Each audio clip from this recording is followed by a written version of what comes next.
आरोना नोंथांमोनखौ आंनि एलबि स्क्रिनाव आङो वेलकाम खालामनानै लाग्रोबाय मेरे एलबी स्क्रीन में आप लोग को मैं पहले स्वागत करती हूँ दसे रायलायनोसै फैदो लोगोफोर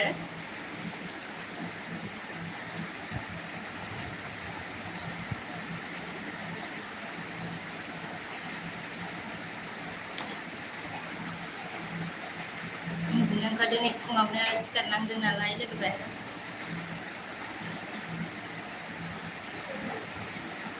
माने फिसालाया स्कुल खुलिबाय मैयानिफ्राय ओंखायनो फुङावनो आङो माने टिफिन बानायनो फार्स्टआवनो सिखारनांदोंना आरो मेगना उन्दुनो ओंखारदों गोमो गोमो जाबाय दिनै एसे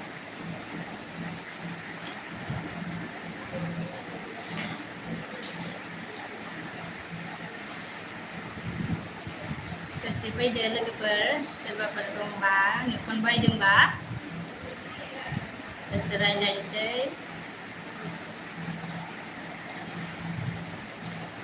बर' कार्टुन हाय हाय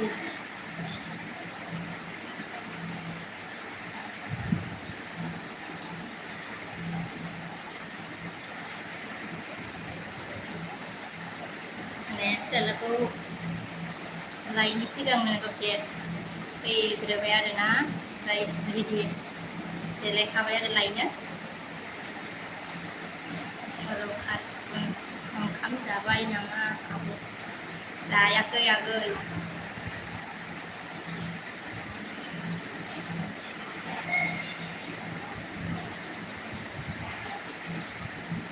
दसे फैदो लोगोफोर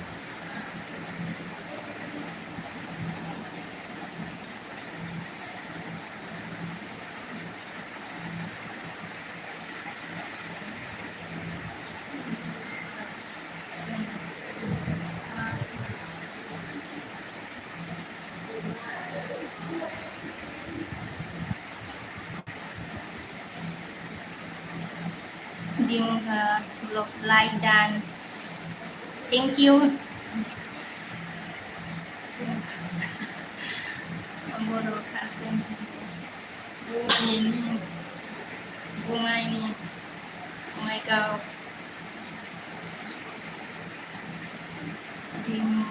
Dinga blognya मा ओंख्रि जाखो ओंख्रिया माबा बहलसो संगासिनो आरो blog hello blog Dinga blog दिनैसो लोगो मोनबाय एलबिखौ आच्छा दिनैसो लोगो मोनदों थेंक इउ आंनि एलबियाव फैनायनि थाखाय लाइक होआखैबा लाइक होदो दिंगा ब्लगखौ लाइक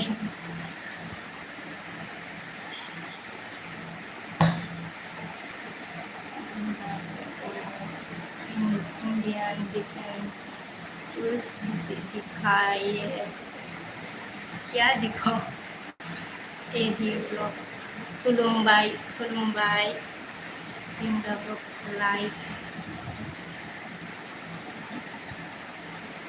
दिंगा ब्लॉग पासे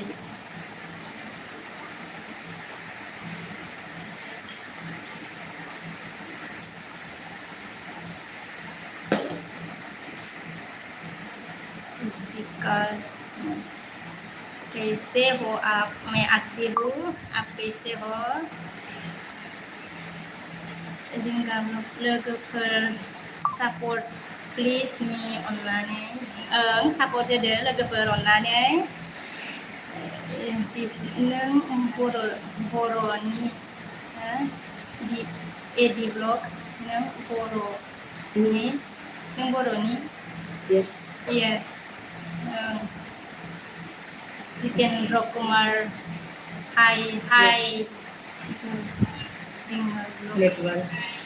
because आपको देखने के बाद मस्त गया थैंक यू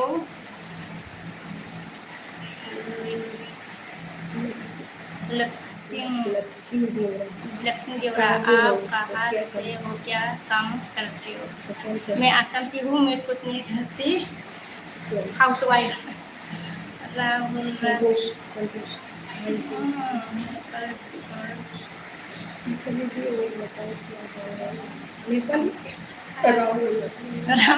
नेपाली नहीं आती। ऋषि शर्मा ने हेलो हेलो। मैंने आप मीन्स आप कहाँ से हो? मैंने आप कहाँ से मीन्स आप कहाँ से हो? कहाँ से हो? मैं आसाम बंगाईगांव से हूँ। जितेंद्र कुमार सिंगल हुआ। आई मेरी सिंगल नहीं हूँ मैं, मैरिड हूँ।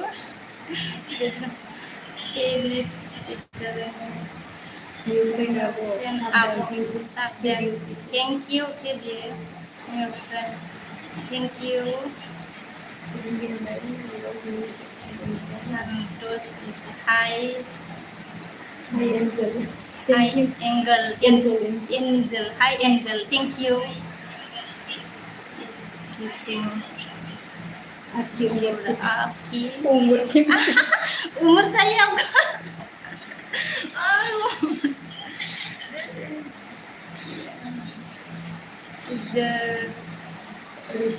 बहुत क्यूट लग रही है। थैंक यू जितेंद्र कुमार बहुत खूबसूरत हो। Thank you Jitendra, thank you. Santos HP, you looking so cute. Thank you very much. Rishi Sharma subscribe कर दिया, थैंक यू। शादी की क्यों नहीं? आप शादी की हुई है? हिंदी क्या? घर पर अभी मैं घर में हूँ तो इसलिए नहीं लगाया। बाहर में अगर जाती है तो मैं लगाती हूँ। ये देखो मैंने कंगन पहना हुआ है।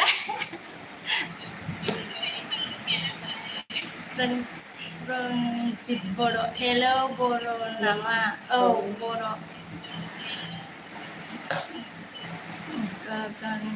गगनदीप सिंह हेलो जी जितेंद्र कहाँ से हो आप? आसाम से हो।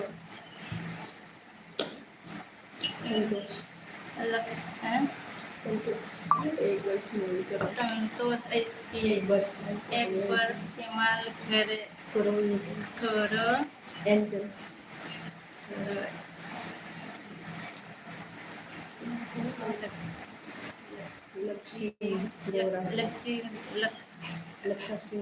लक्की सिंह देवरा कृष्णा हो आप? कृष्ण हाँ थैंक यू। कहाँ नहीं जा रहा हूँ? हाँ बंगाई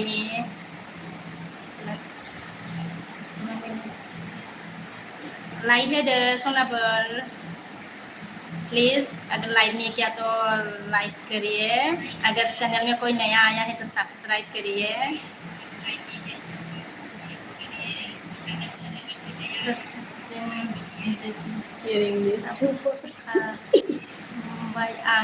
thank you Transit, thank you Transit Boro सब खालामनायनि थाखाय thank you very much. Santos speaker English support. Your English is super. Thank you.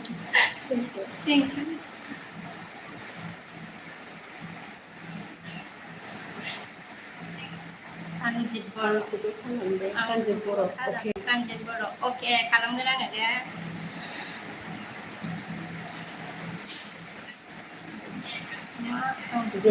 Transit Boro मा ओंख्रि जानाय? ओंखाम जाथ'वाखै, संगासिनोसो दङ दायो। आपकी पहली का फेस नहीं दिख रहा है। अच्छा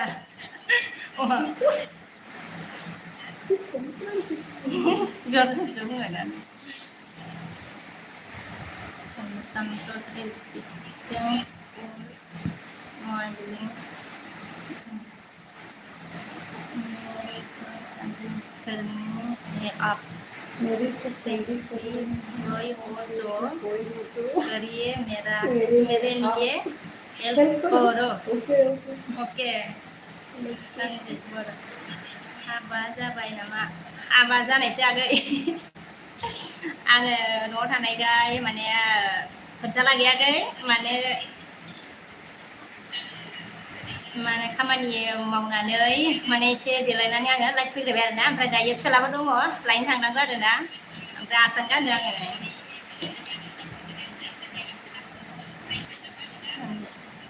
खाथियाव थानाया सोर आच्छा खाथियाव थानाया सोर बे दावराव माने दावराय नुवाखै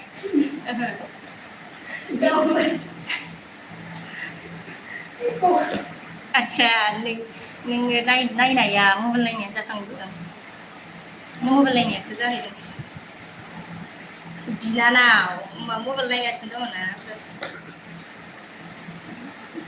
गणदेव सिंह वर्मा आपका क्या है आईडी अच्छा आपका नहीं मार नहीं इको नहीं Lanjut baru दावरायखौ दे बायदो दावरावनो दावराय दावराय दावराय गैया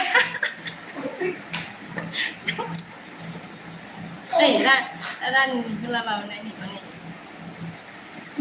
ये आपका ये आईडी क्या है नाम आईडी नाम क्या है ये है तो ना आईडी ये है तो दावराय गैया ये डेभलप Instagram ID saya मा ini Instagram ID हाँ अच्छा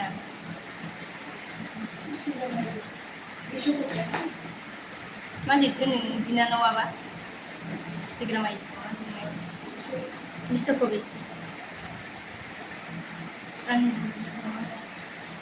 देलै नायनो दावराय गैया दावराय रानजिरा दे रानजिरा ओइ दावराय मिसि थाबै नायनि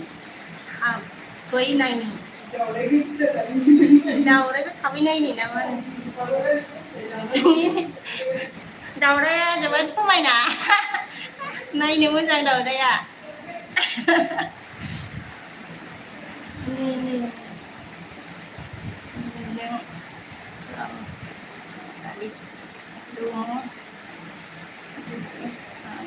बहुत रेडी हो जी विकास आप बहुत रेडी हो जी थैंक यू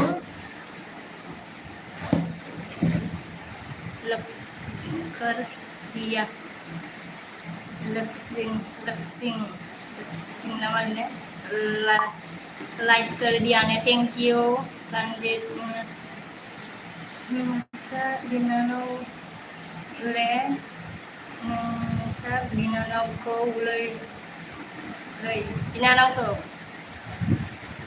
बिनानाव लाजियो ना खाथियावनो थाबावा खारबाय थायो खाथियाव थानो थिनबाबो खारबाय थायो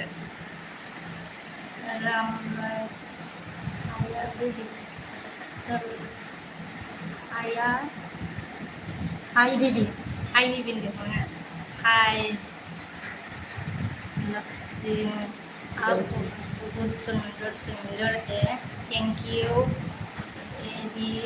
मेरी बात समझ में नहीं आता है क्या एडी ब्रो मेरी बात समझ में नहीं आता है क्या एडी ब्रो हिंदी में लिखा है तो समझ में आएगी ना रंजित बरोडे सीसी खाला सीसी खाला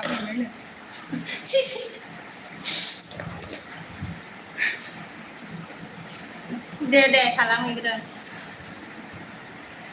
Ini nama pelari.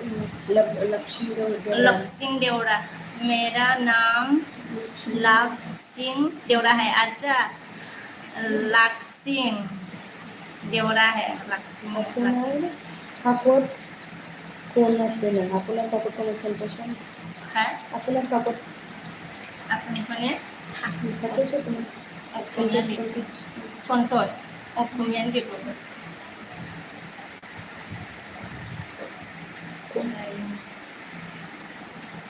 Ramlai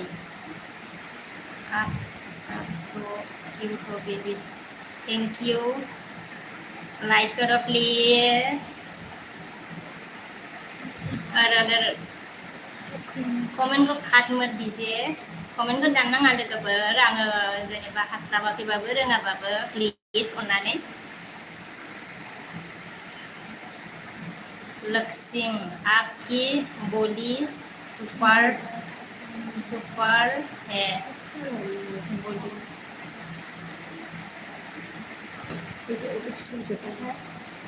जाने nggak ada mah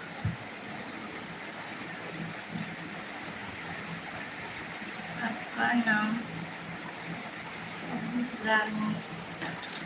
राइनोइल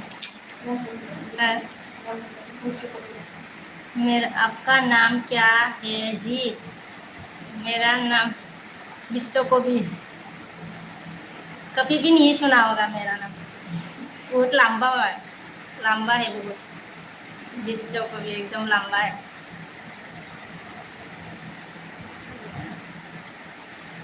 संतोष खाना हो गया नहीं हुआ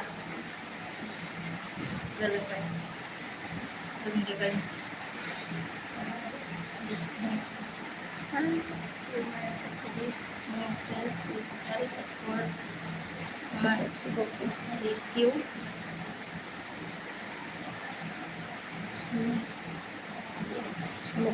सही है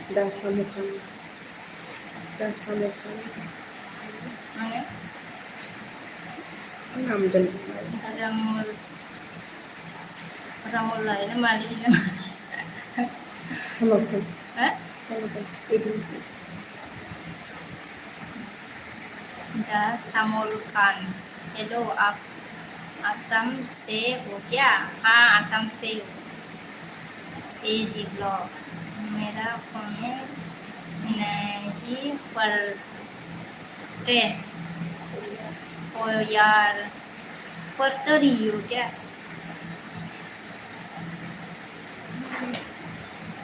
रामलाई शादी हो गई क्या रामलाई रामलाम आपका शादी हो गई क्या हाँ शादी हो गई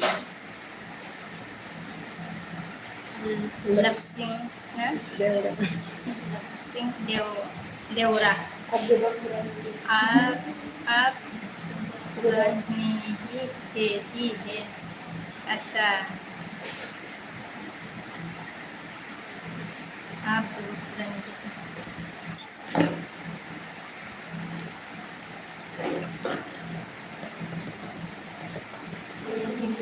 आंनि कमेन्ट फरायदि आंनि आच्छा बर' आंनि कमेन्ट फरायदि दे फरायनो दा थांबाय नामा गोलावनो लक्सिंग देवरा आपको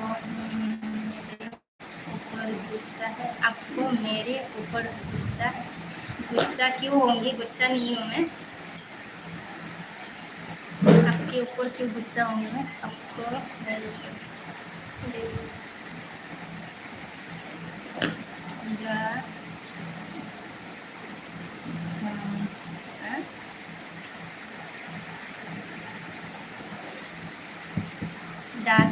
samaya samukan dan samukan aku Hindi इतना सही से नहीं उतना आता समझ इतना सही से नहीं आता सही से नहीं आता है क्या हिंदी नहीं आता इतना नहीं आता थोड़ा थोड़ा आती है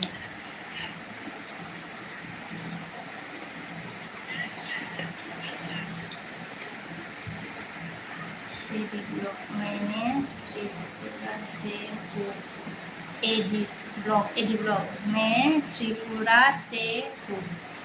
अच्छा आप त्रिपुरा से है। एडी ब्लॉक तुम्हारा और मेरा लैंग्वेज सेम सेम है, मतलब थोड़ा थोड़ा मिलता है। बर' लिराखै होनबा बे बर' लिरदोंमोन ना ने एडि बर'आ बर' लिरनाय बायदि मोनदोंमोन आं बर'सो नामा। लक्ष्मी देवरा आपके पास में कौन बोल रही है, जरा जरा चेहरा बताइए। मेरी बहन है, थोड़ा सपोर्ट कर रही है क्योंकि मुझे अभी नया नया एलडी में आया है ना, तो मैंने बोला कि मेरे पास में रहो।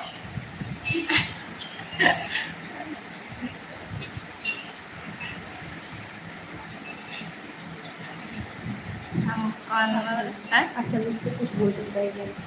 लक्ष्मी को बोले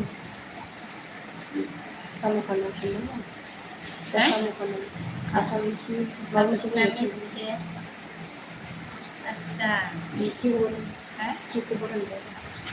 हेलो गाइस फ्रेंड की खबर सब ভালে আছে না?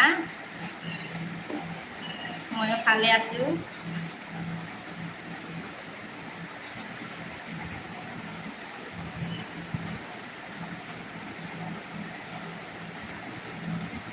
लक्ष्मी देवरा बहन की शादी हुई है नहीं हुई है? मेरी बहन की शादी नहीं हुई है। रामलाई आपकी स्माइल बहुत प्यारी हो बेबी, थैंक यू।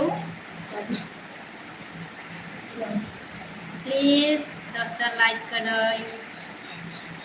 हेल्प करो थोड़ा।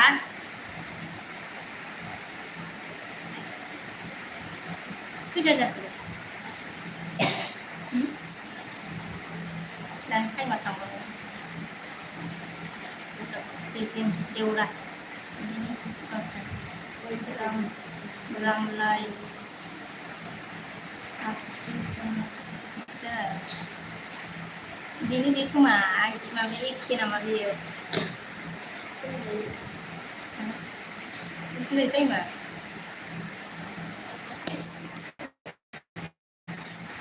Indirani, hi, Santos. Speed, hi.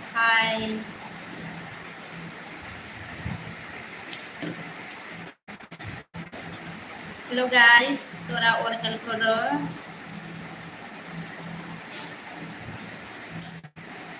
अगर पढ़ने में अगर कोई गलती हुई हो तो थोड़ा माफ करिए।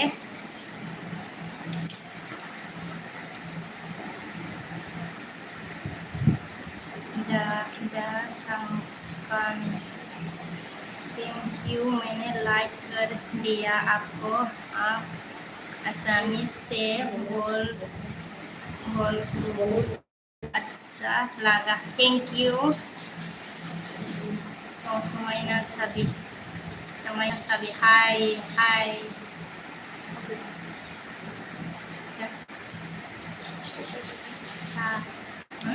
Sahin Kokrajar, अच्छा Kokrajar से है क्या?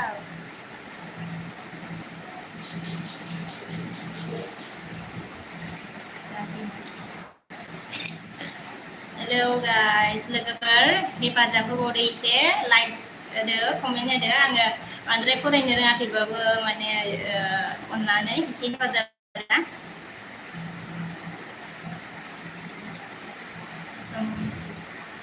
रमलाई आपकी व्हाट्सएप नंबर क्या है जी? WhatsApp number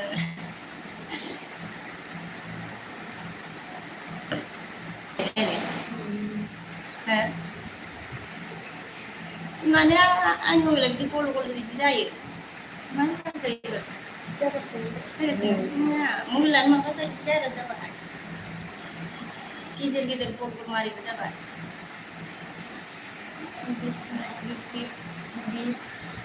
lal beautiful. Thank you. Lexing dia आपकी वेदन की उम्र कितनी है? वेदन की उम्र aduh ya di blognya by sana mai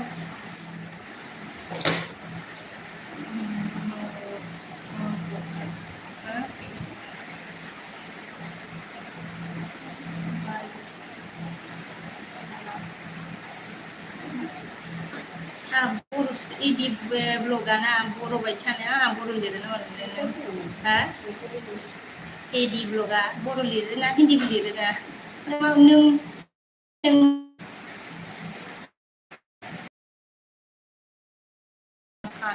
นะครับब्लॉग बनाते हो क्या? हाँ ब्लॉग बनाती हूँ मैं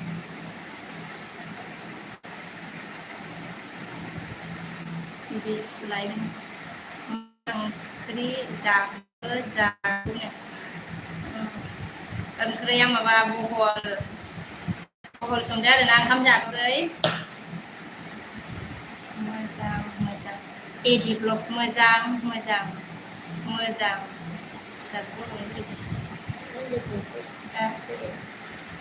एदि ब्लग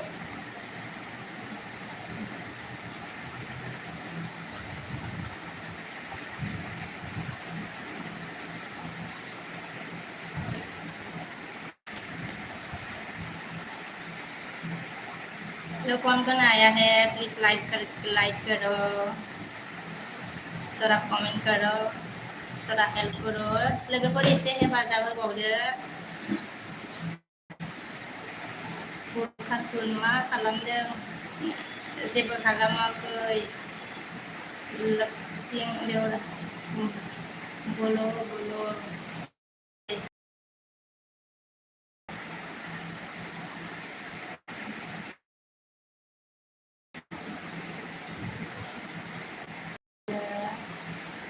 चैनल का नाम सेम ही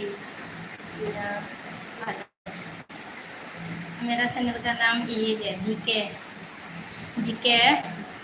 ब्लॉग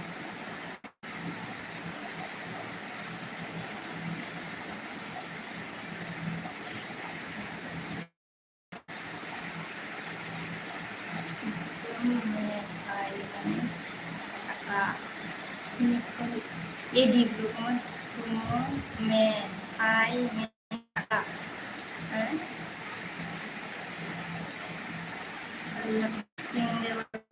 जरा अपने को दिखाइए और सी अच्छा नेहन चला गया है कि मेरे सामने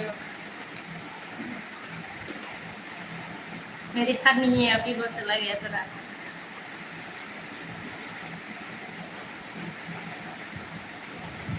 रामलाई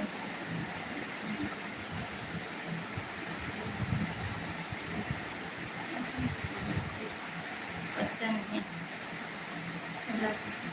राजस्थान से तो मुझे एसामीस बहुत पसंद है अच्छा आपको एसामीस पसंद है आप एसामीस है क्या एसामीस पसंद है अपनी एसामीस है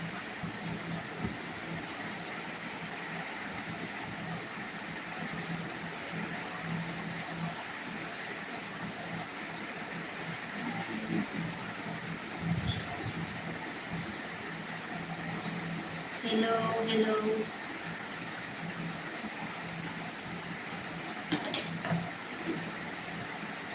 hello guys like होदो अन्नानै लाइकबो होदो लाइकबो होनानै होदो अगर आंनि चेनेलाव सोरबा गोदानै फैदोंबा साबस्क्राइब खालामना होदो अन्नानै के बर' ब्लग आरोना बेनो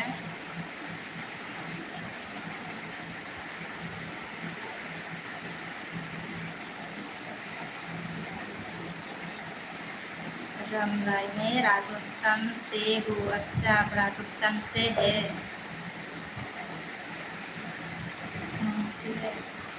असम का लोग बहुत पसंद और अच्छा आसम का लोग बहुत पसंद है, थैंक यू। लक्ष्मी नहीं नहीं बता रही वो ये बहन सुंदर नहीं है। मेरा बहन बहुत सुंदर है, खूबसूरत है, शर्माती है बहुत ज़्यादा।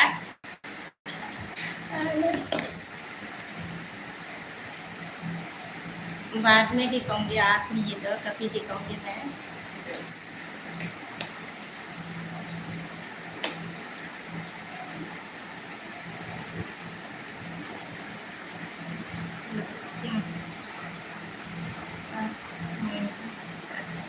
प्लिज लोगोफोर दसे एसे हेफाजाब हरदो, फिसालाखौ लायनो थांनांसिगोन आङो।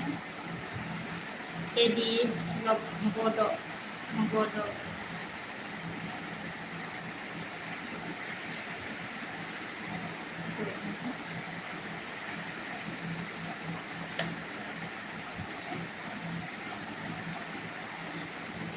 लाइक होनानै होदो लोगोफोर अननानै, ओमफ्राय दंबा फैबावदो आरोना। ओमफ्राय नायबायल' थादोंदां सोरबाफोर, अब्लाबो लाइक होनानै होदो आरोना। एदि ब्लगा मा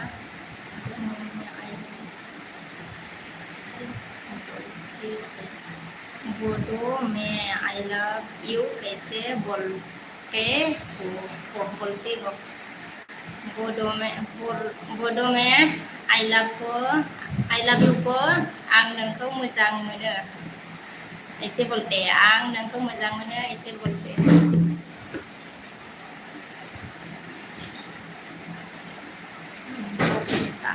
बक्ता दास हाय बक्ता दास हाय लक्ष्मी देवरा बताइए अब बहन आप बताइए किस बात की है?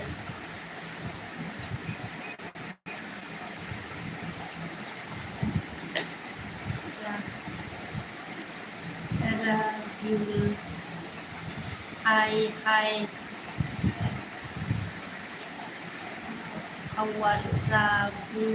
are you? I am fine.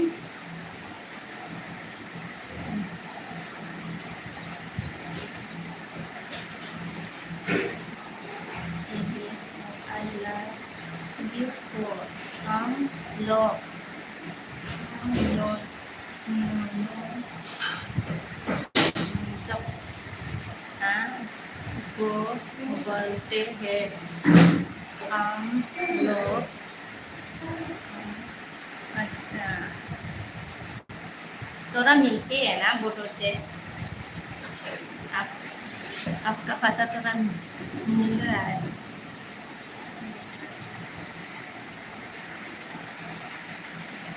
Please guys, थोड़ा लाइक करें प्लीज, और कमेंट करें। लोगोफोर एसे हेफाजाब होबावदो, कमेंट खालामबावदो। माने आङो दोननांसिगोनबो आरोना लोगोफोर, माने फिसालाखौबो लायनांगौ नालाय।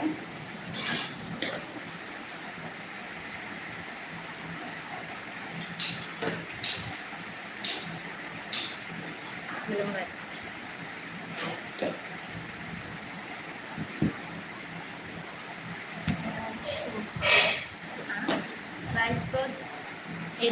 राइस को क्या कहते हैं आप लोग?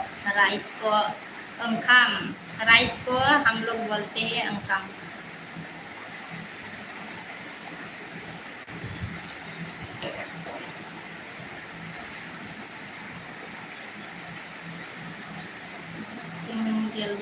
सिंगल बय ना।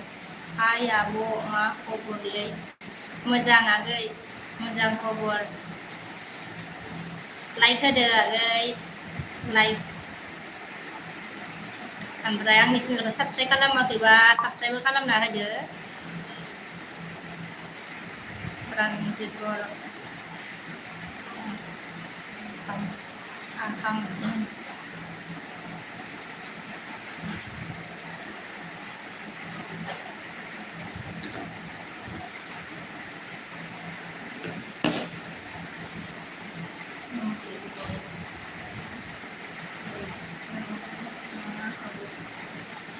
single boy boy nanggo nama abu ngade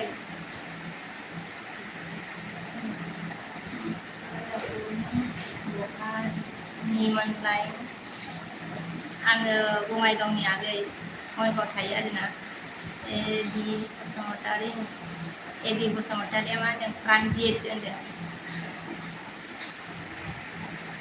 रामलाय Kiki Assam hello दिल दिल की बहुत साफ होते हो हाँ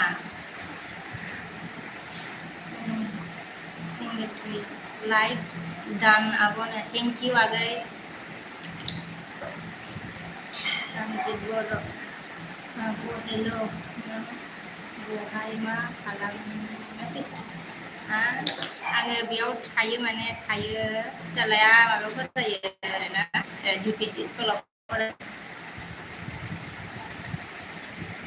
एबि ब्लग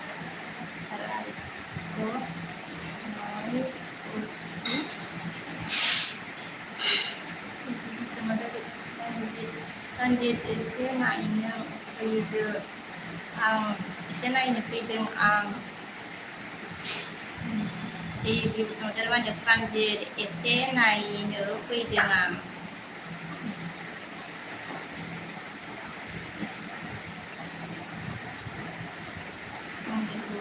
आब' नोंखौ दिनैसो फार्स्ट टाइम नुदोंलै आङो लाइफखौनो फैबाय थाखायाना आगै ओमफ्राय दाख्लै साननैसो फैदोंमोन आरोना मैया फैयासै फैबाय थाखाया आङो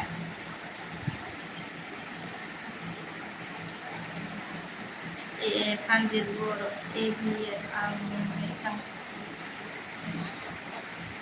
एबि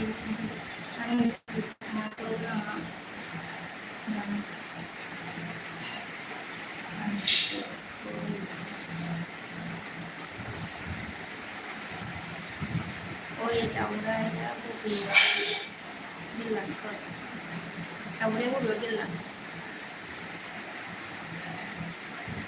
bilang dulu bukannya beliau di blognya ini kami mana keke boro bayi bemilai beta jadi di blognya pas saya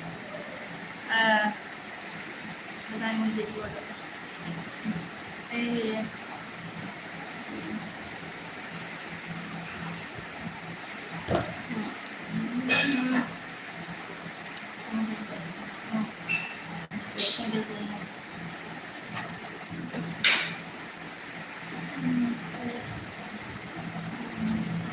ओंखायथ' नुवा आरो नोंखौ लाइफआव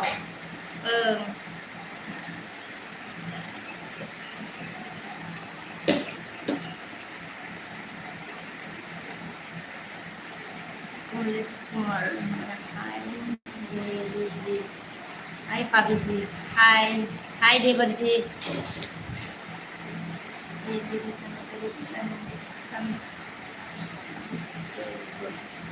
Anjing say tower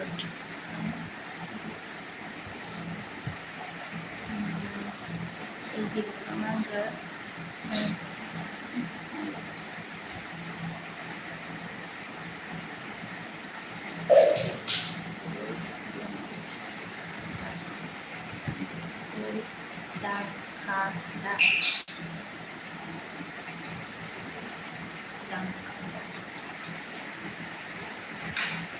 Hello, Lover. Harang lang kami ulit. Pidara na galong buwet. Ibangin. Hello, guys.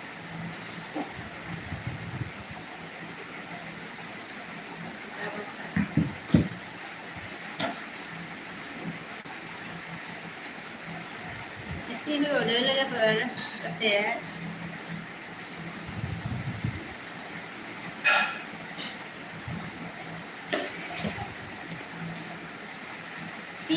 माबा नांगौमोन आंनो बिदि mobile आब'खौ लाबोलाय बेखौ फुलानि मबाइल नांगौमोनहाय आंनो नांगौ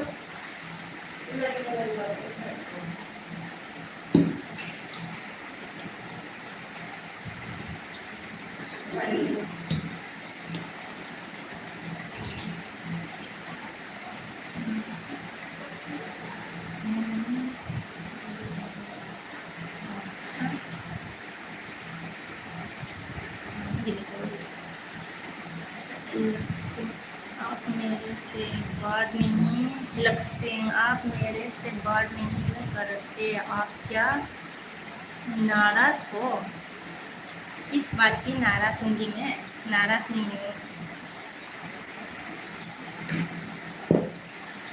ऐसे नहीं है Ucuna gidiyor, iletişim seviyor.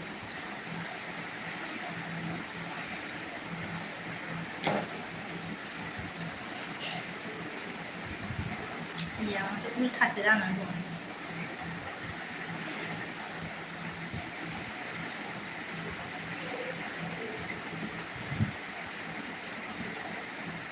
लक्ष्य खास मेल वीडियो इसमें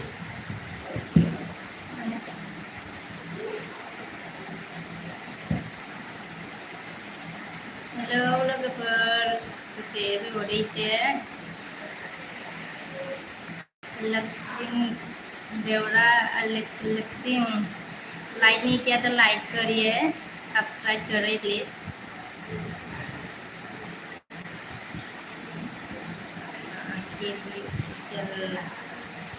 hay nhau đấy bye bye kode ebi somotari bye bye kode de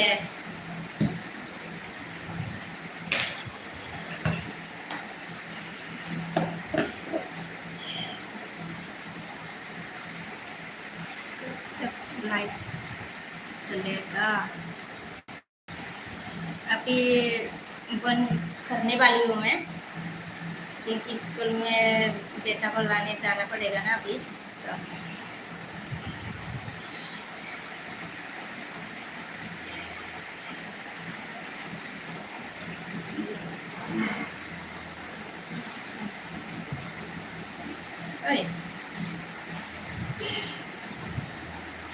लोगोफोर लाइक एसे होनानै हरदो अननानै दोननोसैबो आङो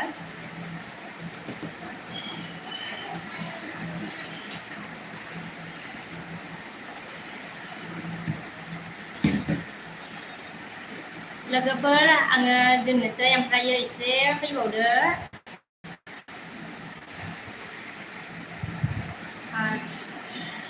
हासुं हाय लाइक होदो लोगोफोर अननानै प्लिज लाइक होदो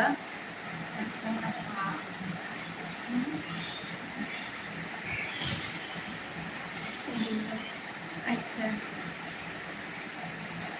लाइक होदो सब्सक्राइब खालामदो लोगोफोर एसेयाव हेफाजाब होदो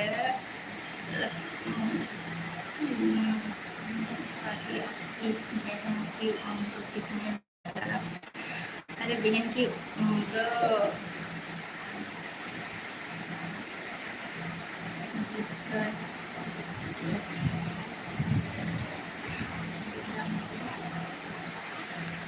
मेरा इंस्टाग्राम है लेकिन मिस नहीं चला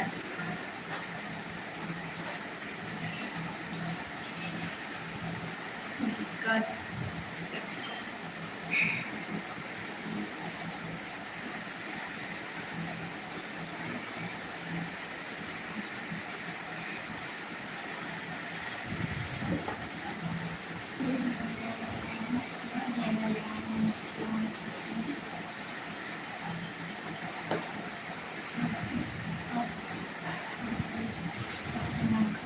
Asna ang yang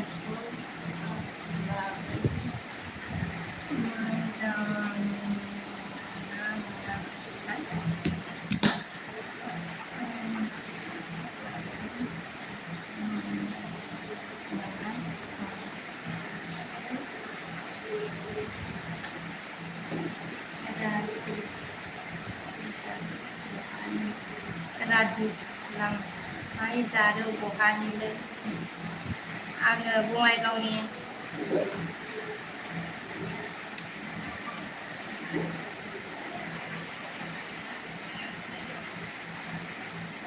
lại thôi đỡ là chú làm lại thôi đỡ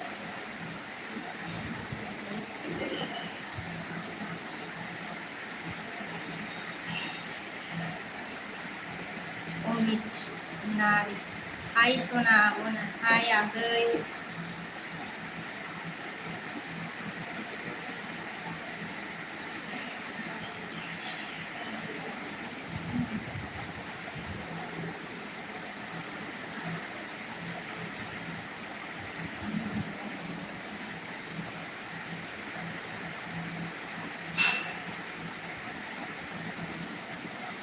nखांबाय ना आं नोंखौ नखांबाय ना मा जाखो हासुं आंनियावनो थाखायोना ओंखायनो नुदों खोमा नों सना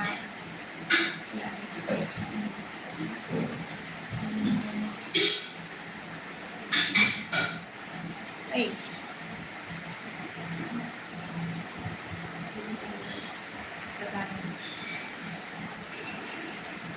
सेबाव आं मिथिबाय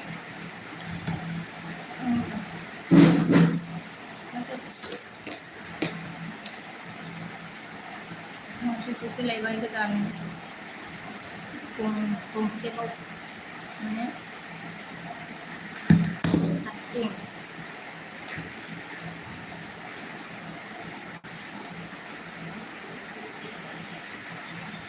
हेलौ लोगोफोर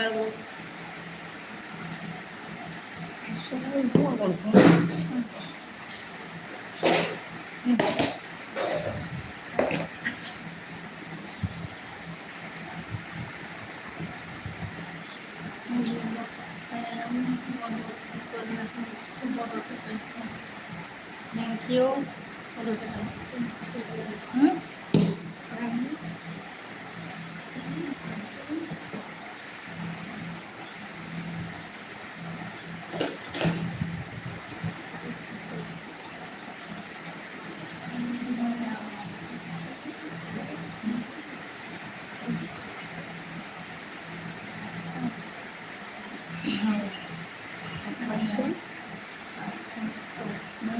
Mana?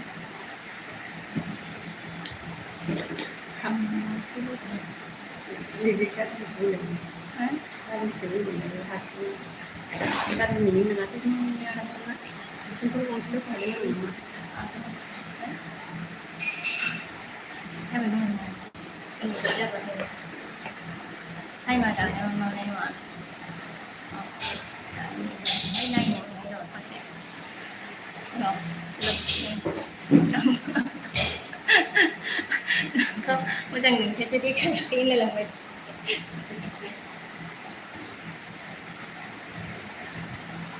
lực sinh là ke baca bahan Dengan dia maksud saya bahan ni Dekha dia mana Laksana sudah dia buat ini yang dia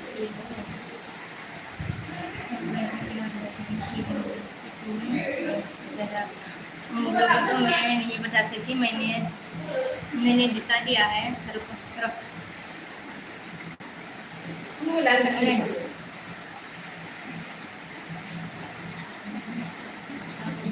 अरे बता तो दिया था वो मैंने बताया था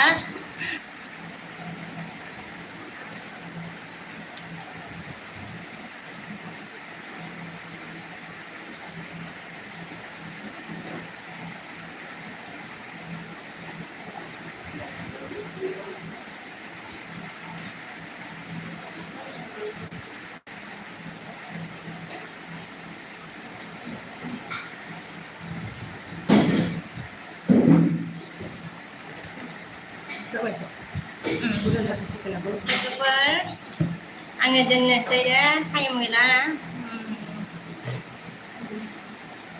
lực mà sản phẩm này nó thành mặt ra mày nè aperitif guys bye